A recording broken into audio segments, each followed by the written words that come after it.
Gracias a ti por estar con nosotros. Saber para servir.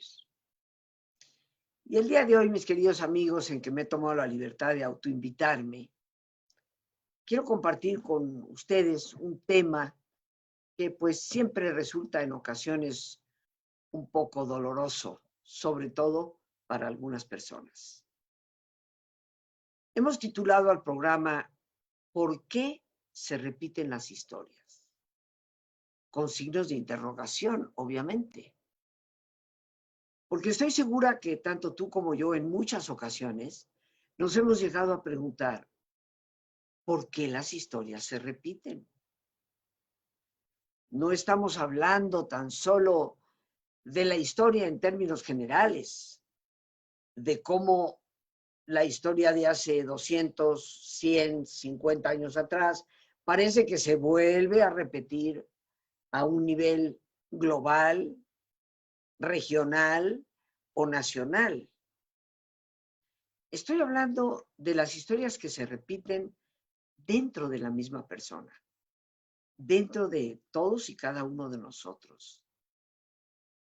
Tú y yo nos quedamos muchas veces asombrados de que alguien que ha vivido en sí misma una historia dolorosa, la vuelve a repetir y vuelve a infringir el dolor que él o ella sintieron en otras personas. Decía Hannah Arendt, una gran filósofa, escritora, ensayista del siglo XX, el único antídoto contra la irreversibilidad de la historia es la facultad de perdonar. Porque las historias se repiten, queridos amigos, como lo veremos hoy, porque no hemos logrado perdonar. El pasado es irreversible, lo que pasó, ya pasó. Pero lo único que tenemos en contra de esa irreversibilidad que tiene la historia es el don del perdón, que Hannah Arendt llama facultad, con lo cual yo concuerdo plenamente, porque el perdón es algo que ejercitamos. ¿Qué hemos podido observar tú y yo?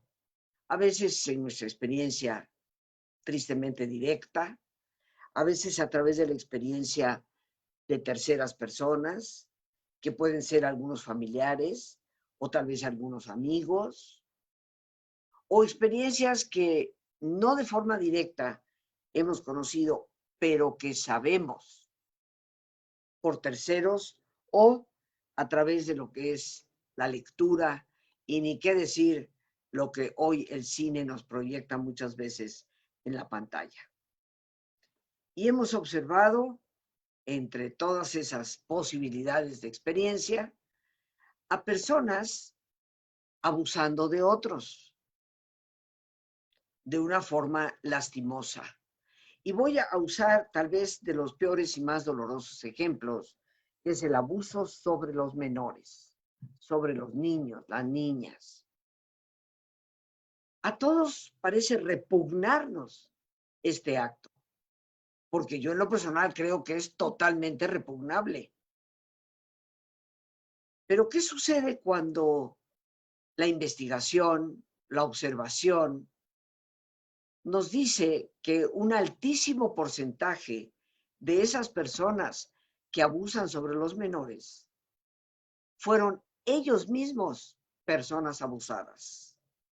En otras palabras, fueron ellos mismos sujetos a ese terrible dolor cuando eran niños o muy jovencitos, a través de un padre, a través de una tía, a través de el abuelo, a través de un vecino cercano, a través de un maestro, de un sacerdote, de un religioso, porque habas se cocinan en todas partes.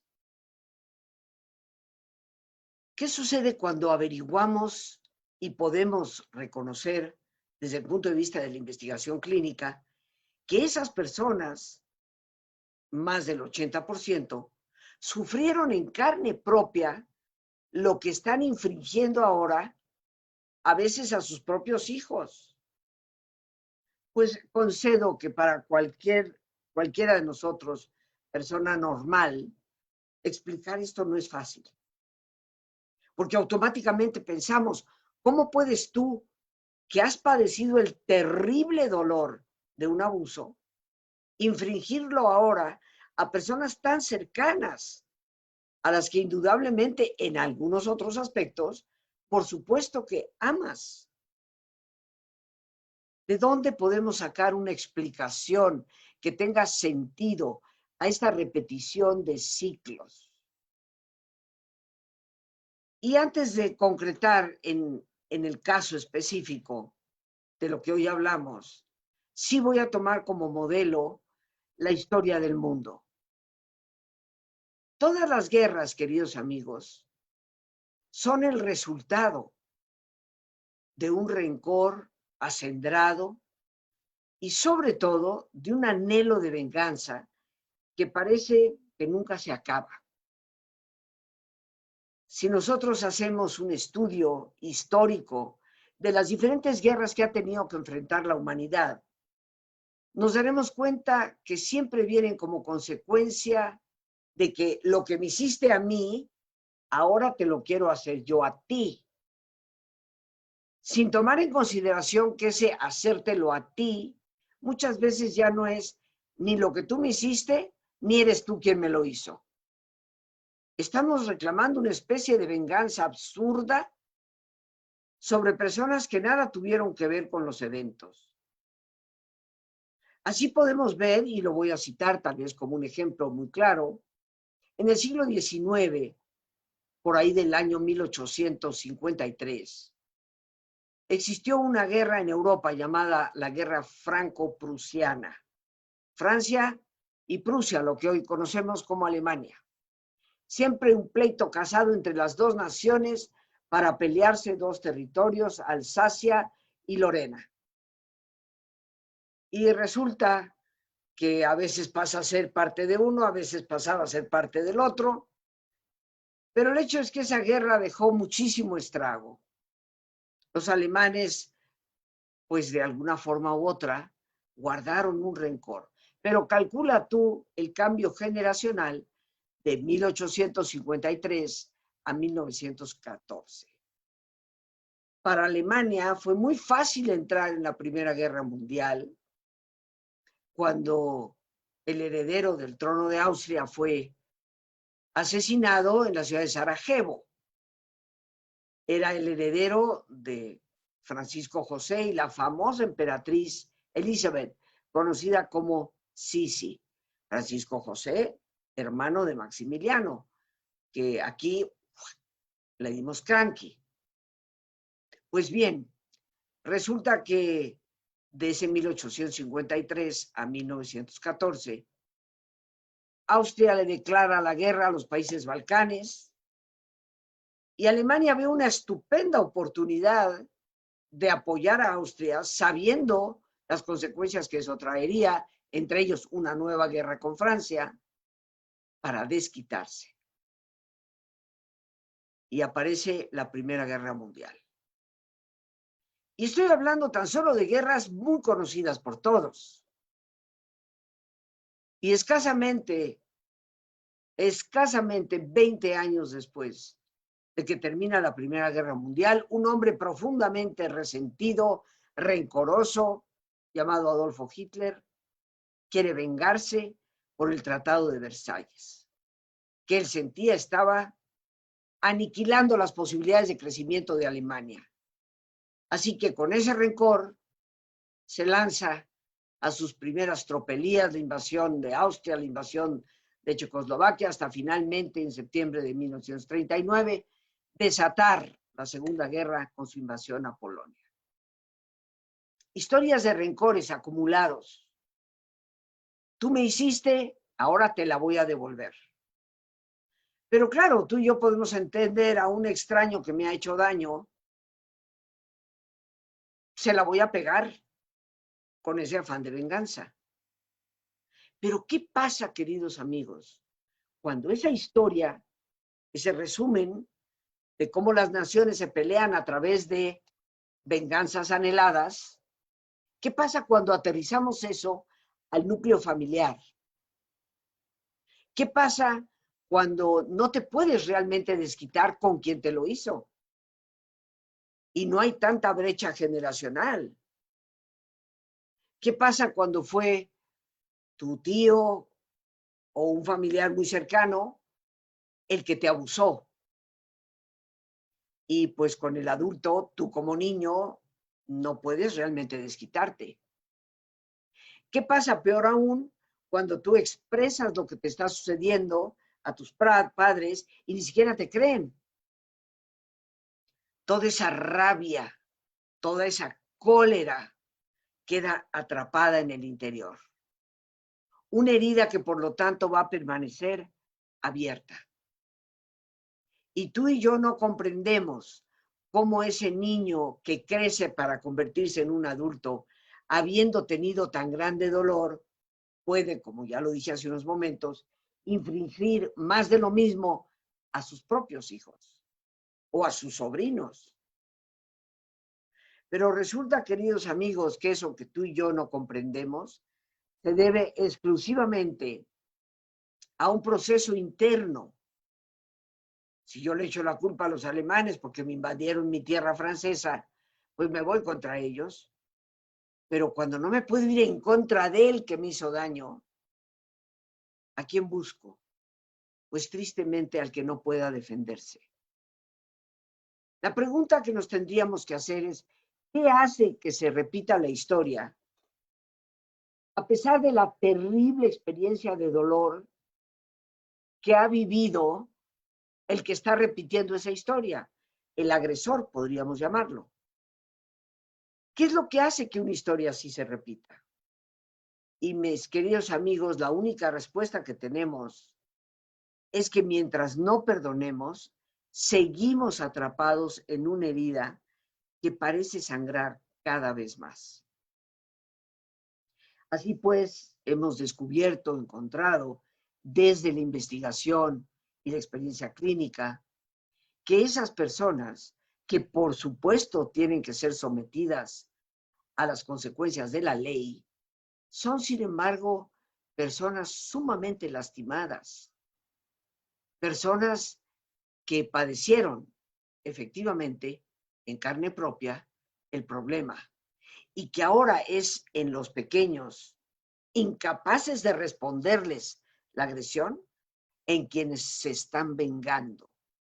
Y así muchas veces, en ese dolor que están infringiendo a sus sobrinos, a sus propios hijos, a sus nietos, a su alumno, al chico que va a la escuela dominical, en el fondo es una forma de desquitarse con aquel adulto que les dañó a ellos.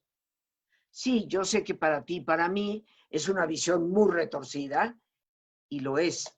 Pero cuando empezamos a comprender los mecanismos psicológicos que hay detrás de todo esto, lo que nos damos cuenta es que ahí hay una rabia contenida que no se ha podido manifestar, no se ha podido expresar. Hay un anhelo de justicia en el corazón y el alma de la persona que parece no encontrar una manera de poderse satisfacer. Y por eso van contra los niños, porque los niños no se pueden defender. Porque no lo hacen con un adulto, porque el adulto puede golpear, puede maltratar, puede lastimar, puede hacerles más daño del que ellos mismos estaban tratando de infringir. Creo, mis queridos amigos, que urge cerrar estas historias repetitivas de dolor. Y mientras no perdonemos, quiero reiterar, seguimos atrapados en una herida que cada vez se hace más grande y que sangra más profusamente. Por otra parte, debemos de reflexionar muy seriamente respecto a la educación que damos a los niños, en donde en ocasiones parece que les estamos heredando odios y venganzas.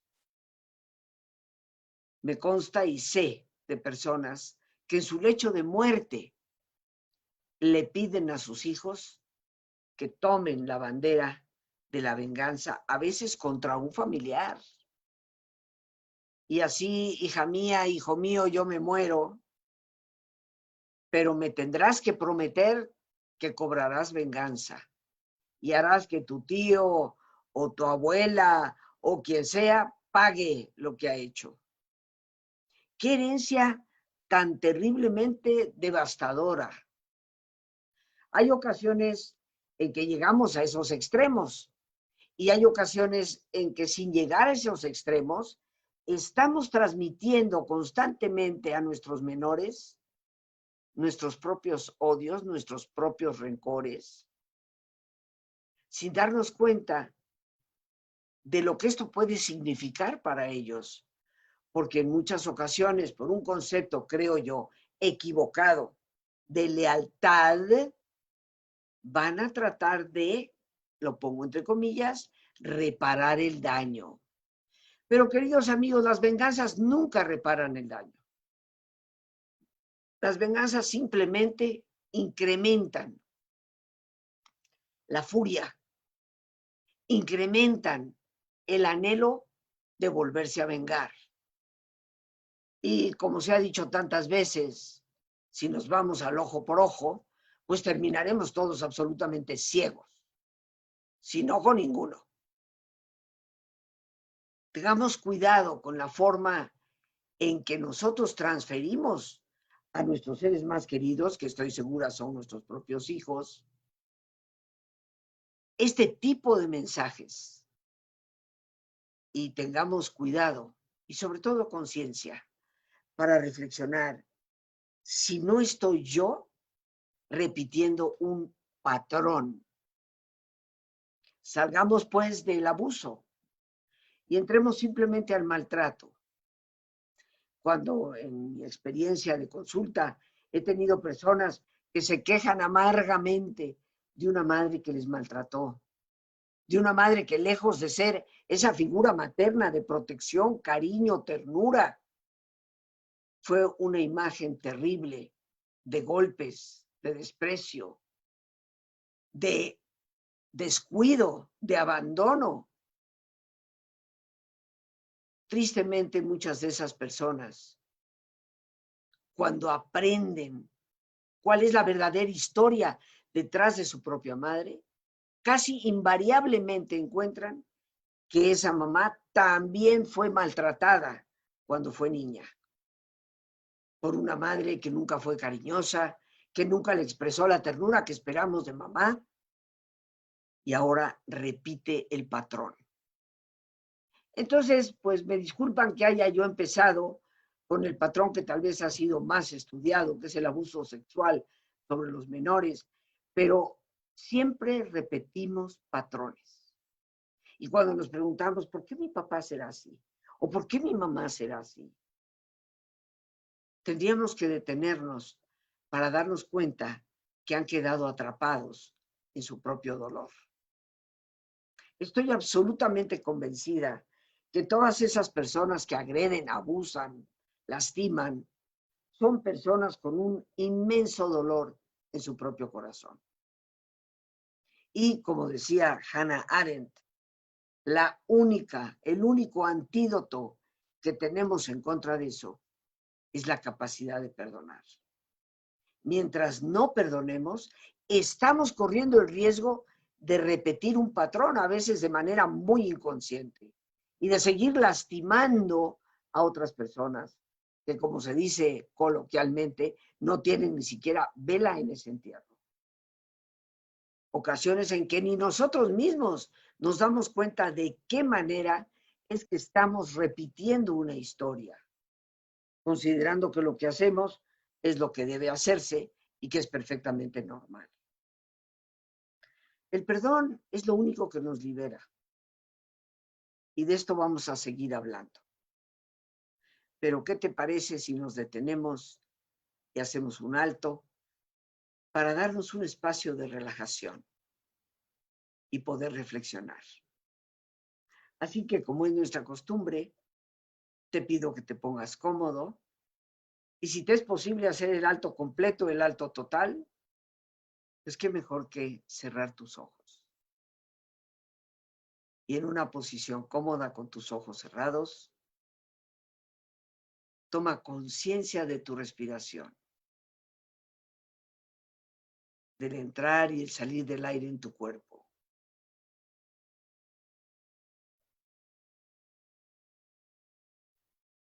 Imagina cómo al inhalar, así como llevas oxígeno a todas tus células, inhalas también serenidad para tu mente.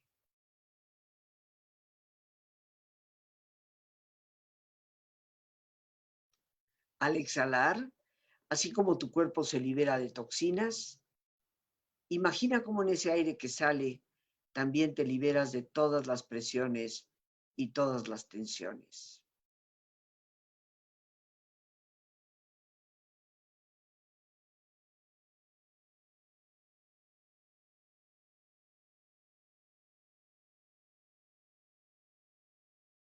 Respira profundamente y relaja tu cuero cabelludo, todos los músculos que cubren tu cabeza.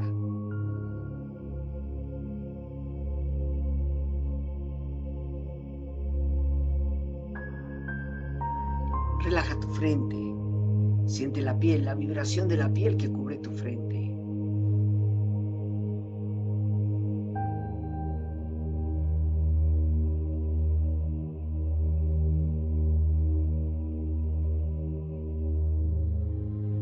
Relaja tus párpados y los tejidos que rodean tus ojos.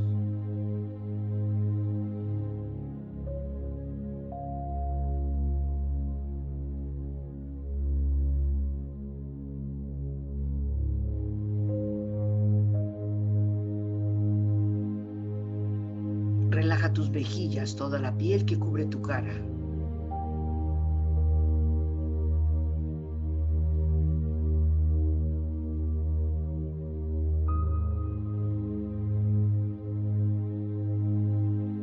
Relaja tu cuello y tu garganta. Siente su flexibilidad, equilibrio, balance.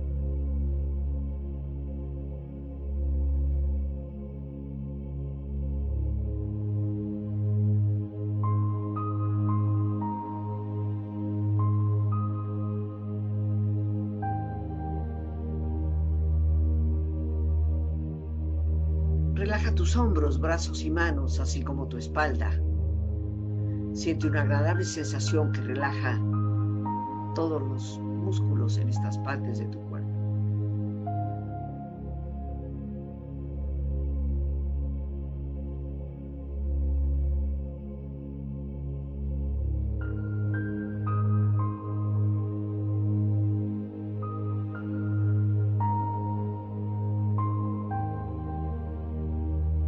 Relaja tu pecho, exterior e interiormente.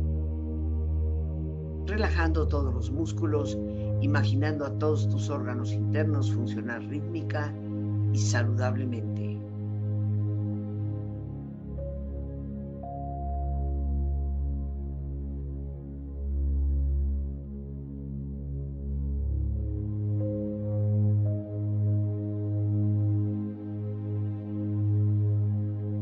Relaja tu abdomen, exterior e interiormente, relajando todos los músculos, imaginando a todos tus órganos internos funcionar rítmica y saludablemente.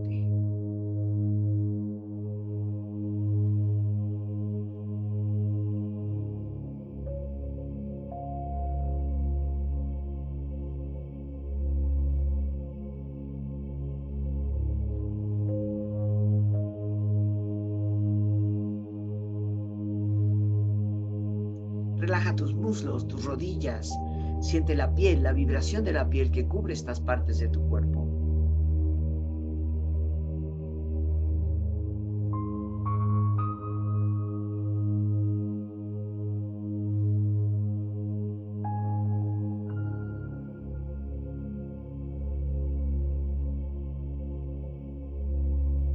Relaja tus pantorrillas y tus pies.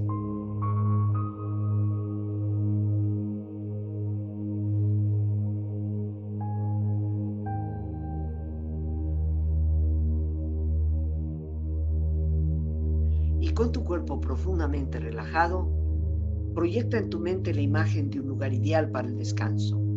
Imagina los colores, los sonidos, los aromas. Es una escena de belleza y paz. Siente estar ahí.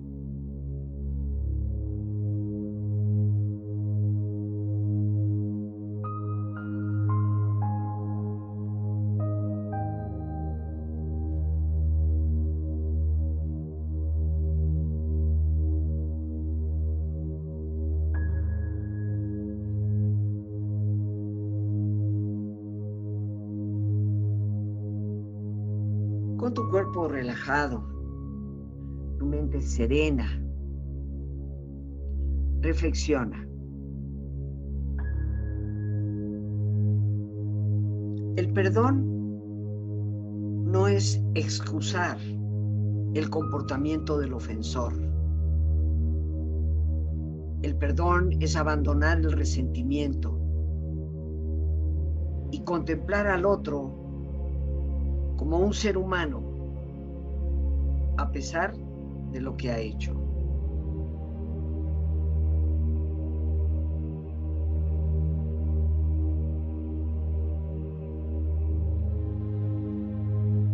Perdona a quien te hirió, a quien ignoró tu dolor, a quien intenta derrumbarte, porque el perdón te libera y te liberará de una pesada e innecesaria carga y del terrible riesgo de caer tú en los mismos actos en los que cayó quien te ofende.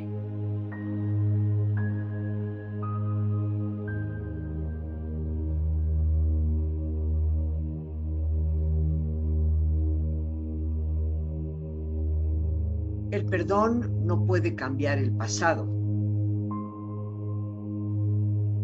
pero sí definitivamente abre posibilidades para el futuro.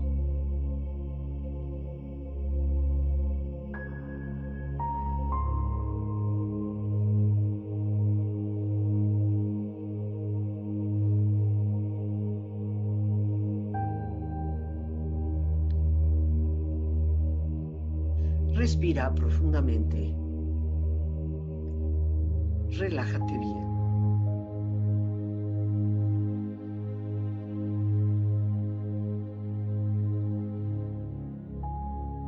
Y con esta experiencia empieza lentamente a estirarte.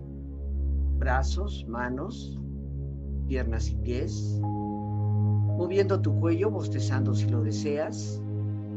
Haciendo que tu cuerpo retome su nivel de actividad habitual. Hasta muy lentamente abrir tus ojos. Ojos abiertos, bien despierto, muy a gusto, bien descansado y en perfecto estado de salud, sintiéndote mejor que antes.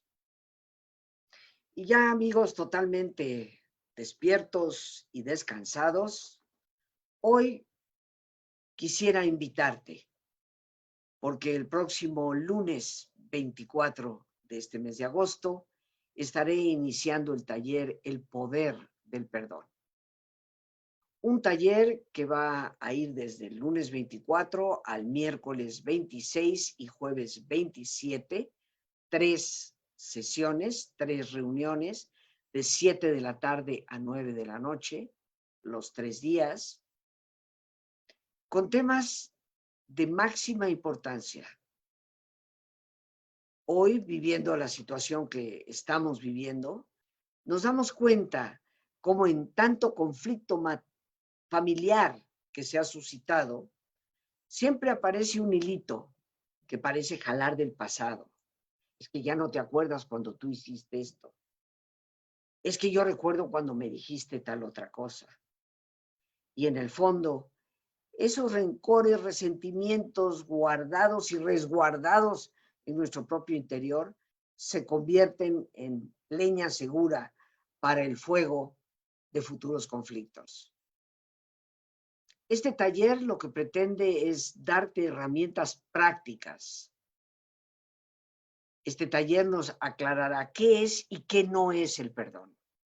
Porque tenemos a veces ideas muy distorsionadas de lo que significa perdonar.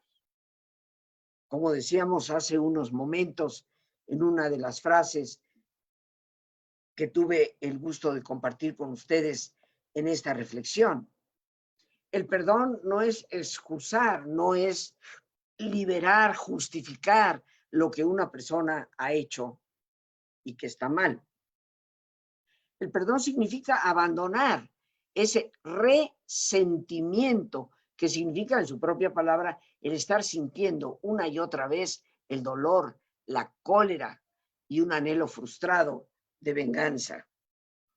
Es poder contemplar al otro como lo que es, un ser humano, y muy importantemente, aprender en ocasiones a contemplarlo como una persona que ha padecido en sí mismo mucho dolor y que está repitiendo un patrón de conducta, como lo hemos venido explicando en este programa. Este taller, lunes 24, miércoles 26 y jueves 27, de 7 de la tarde a 9 de la noche, no solamente te aclarará qué es y qué no es el perdón, sino que te dará lo más importante, técnicas efectivas para poder liberarte de la culpabilidad y del rencor. Porque ciertamente que el perdón no solamente es algo que aplicamos a otras personas, es algo que necesitamos aplicarnos en muchas instancias a nosotros mismos. No te pierdas esta oportunidad. Un taller que en muchas ocasiones me habían solicitado poder compartir en línea y que ahora las circunstancias lo han hecho posible. Los teléfonos para informes 55 37 32 9104. Lo repito con todo gusto, es un número en donde también puedes enviar mensajes vía WhatsApp y por ese medio se te dará respuesta a cualquier pregunta que tengas. 55 37 32 91 04. Ahí tienes el teléfono para poder comunicarte y aprovecha la oportunidad para poder hacerte de valiosísimas herramientas que te van a permitir perdonarte a ti mismo y perdonar a los demás, liberándote de esta carga que muchas veces tenemos de culpabilidad y de rencor, que sin darnos cuenta nos hacen caer en patrones de conducta que nosotros mismos a veces hemos padecido y que nos han lastimado tanto. El perdón, mis queridos amigos, es un tema que para mí ha sido importante a lo largo de muchos años de mi vida. Me considero una persona muy afortunada. Mi madre me enseñó desde pequeña la gran necesidad de perdonar. Pero lo que aprendí a lo largo del tiempo y a lo largo de mi trabajo es que el perdón es un proceso. No es simplemente decir te perdono y se acabó. Porque ciertamente muchas de esas personas que repiten patrones, si les llegamos a preguntar, sabiendo lo que fue su propia historia, nos dicen eso yo ya lo perdoné. Pero en el fondo, mientras de alguna manera estemos repitiendo esas conductas, no existe un verdadero perdón. Porque no es tan sencillo como decir, pues sí, decido perdonar y se acabó. El perdón ciertamente es una decisión que debemos de tomar, pero implica un cambio de actitudes e implica en su vertiente espiritual, porque no debemos nunca olvidar que el perdón conlleva en su proceso, dos vertientes por las cuales debemos transitar. La parte psicoemocional para poder expresar todas esas emociones que en algún momento han quedado atrapadas y la vertiente espiritual, entre las cuales en sus diversos pasos hay uno muy importante, comprender al ofensor. Y esto no nos resulta fácil de entrada. ¿Qué tengo que comprender de una persona que me ha lastimado tanto? Pero si tan solo abrimos nuestro espectro de percepción para poder darnos cuenta de la historia que esa persona puede tener tras de sí, eso nos ayudará a nosotros a perdonar. Y eso es lo más importante, porque el perdón no es en el fondo un regalo que le haces al otro, es un regalo que te estás haciendo a ti mismo. Es una forma de mejorar tu autoestima, es una manera de cerrar esas heridas que a veces siguen sangrantes para retomar la vida. El perdón es la llave que nos abre a ser libres para no quedar atrapados en experiencias pasadas. El perdón es la llave que nos abre hacia la esperanza, porque la vida siempre se renueva y siempre, por lo tanto, debemos trabajar en ella. El perdón es lo único que nos ayuda a volver a tener verdadera paz en nuestro interior. En mi experiencia de muchísimos años, tengo, para ser exacta, más de 40 años de trabajar con la terapia del perdón y talleres de perdón. He descubierto que es la mejor medicina muchas veces hasta para nuestras enfermedades físicas. Ojalá me brindes la oportunidad de compartir contigo la experiencia de tantísimos años, mucha de ella que vierto en mi libro Saber Perdonar, que algunos de ustedes conocen. Te agradezco desde ahora que me acompañes en este próximo taller que se inicia el lunes 24, la próxima semana, a las 7 en punto de la tarde. Te estaré esperando. El teléfono te lo repito con gusto, 55 37 32 91 04. Y repitiendo este concepto, una frase hermosa de Desmond Tutu, el arzobispo de Sudáfrica: el pasado, el perdón no puede cambiar tu pasado, pero sí puede abrirte al futuro. Y tendríamos que preguntarnos, queridos amigos, hasta dónde tú y yo estamos plenamente conscientes de que hemos detenido la vida por estar atrapados en relaciones, en experiencias que en ocasiones ya ni siquiera existen. Date la oportunidad. Y con esto, queridos amigos, nos despedimos por el día de hoy, dando las gracias a Dios por este espacio que nos permite compartir, las gracias a nuestra extraordinaria productora Lorena Sánchez, que ahora sí la tengo del otro lado del cristal prácticamente, y las gracias sobre todo a ti por tu paciencia al escucharme y por ayudarme siempre a crecer contigo. Que Dios te bendiga.